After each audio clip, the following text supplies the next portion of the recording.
Is it your first time here in Modena? It is, yes. I'm so impressed with the fair. It's larger than I imagined, to be honest.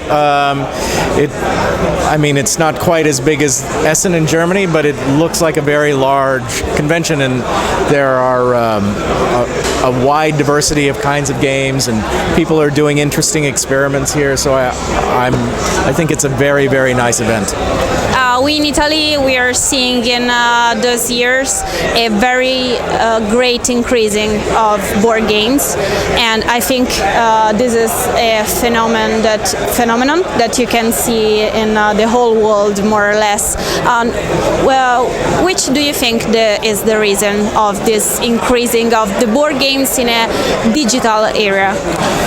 Yes, it is interesting, and as you say, it is all over the globe. In the United States as well, although we had always had a hobby board game market, it's exploded, and now you can find families who are playing games from Europe that they would never have heard of 10 years ago. I think part of it is it's kind of a societal thing.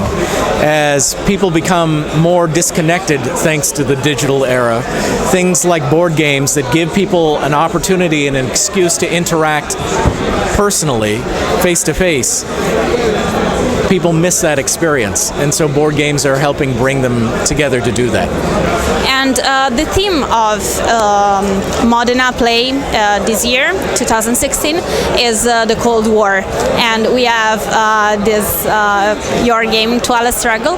Why do you think that is important in these days to continue to talk about the Cold War? Well, it's very interesting. I mean, it's funny to now be old enough that my children have no idea what this game is about. They didn't experience any of it, and so, in one sense, this was our world today is still very much shaped by what happened during the Cold War and the unity of the West, the NATO institutions, a lot of Western institutions that are still quite important, all come from this. And so if you don't understand the context of Soviet-American relations or the divisions within Europe that occurred, you have a very hard time understanding what's going on right now. And do you think the board games let us understanding better the dynamics of the Cold War or history in general? So, you may not know this, but it won't surprise you. The least favorite subject in the United States is history, the number one. Like, they'd rather take math, algebra, anything, biology. History is the least favorite subject. And in part, I think it's because of the way that Americans teach history, which is very traditional. You read a book, you memorize dates. It can be very dry to Americans. So I think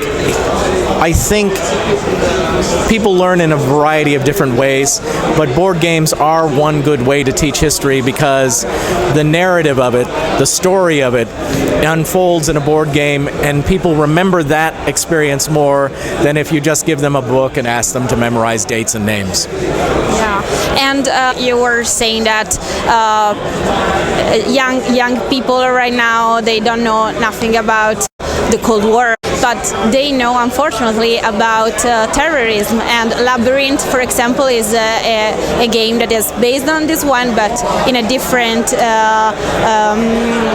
area. And do you think that it's also a good way to learn about nowadays? I mean, what we are living right now, not only history, but our present. So the designer of Labyrinth, Volko Runke, is actually quite a good friend of mine. We live in the same city, and I play tested his games, and he based Labyrinth off of Twilight Struggle. He does something that I would be scared to do. He take a risk, because if you get it wrong, if you get the dynamic wrong, then your game looks a little bit odd, right? And to a certain extent, that's what happened to Labyrinth, because Arab Spring happened, and what unfolds in that game is not exactly how I don't think anyone predicted exactly how Arab Spring would come about. So, yes, it is absolutely a good way to learn about certain social contexts. A lot of people are doing very interesting things, both with applications and with board games, talking about current social problems and helping people understand circumstances. But I'm too scared to do that, so I won't design a game like that. So we can say that board games, in a way or another, they are becoming step by step a new cultural way to understand things, like movies or, I don't know, a novel, for example. I think that's right, and in this regard, I think our friends in Europe are a little more advanced in their thinking than in the United States.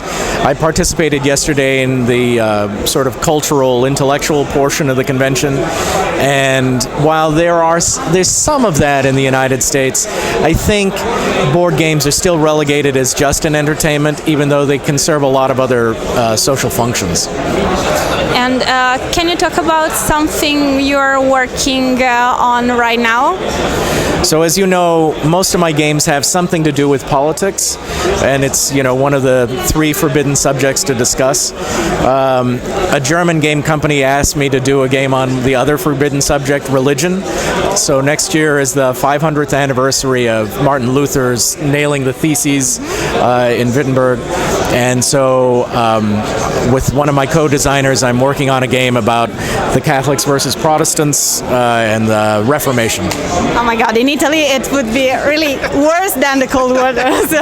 Yes, still probably. So good luck. But I was raised Catholic, so this time the Catholics can win. So thank you very much. Ciao, lasciamo sul tavolo.